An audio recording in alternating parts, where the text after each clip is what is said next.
ആ അപ്പച്ചാ. എടി മേരി, രണ്ട് പട്ടികൾ ഇവിടെ വന്നിരിക്കുന്നത് കണ്ടില്ലേ? കടിച്ച പേളകണേനാണ്. ബാലടച്ചൂടെ നിനക്ക്? അപ്പച്ച, മുകളിലത്തെ റൂം കാലിയല്ലേ, നമ്മള് നിക്കട്ടെ. എടീ, പട്ടികൾ വന്ന് എന്റെ റൂമിന്റെ മുമ്പിൽ നിൽക്കുന്നുണ്ട്. അടിച്ച് പായിക്കുന്നുണ്ടോ നീ?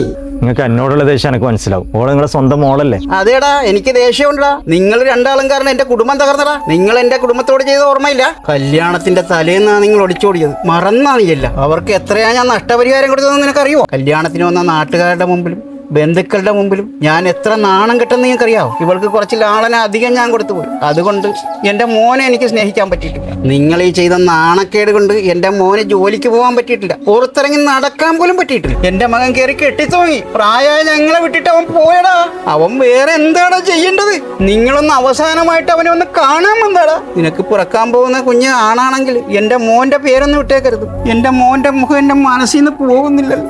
എന്റെ കർത്താവേ.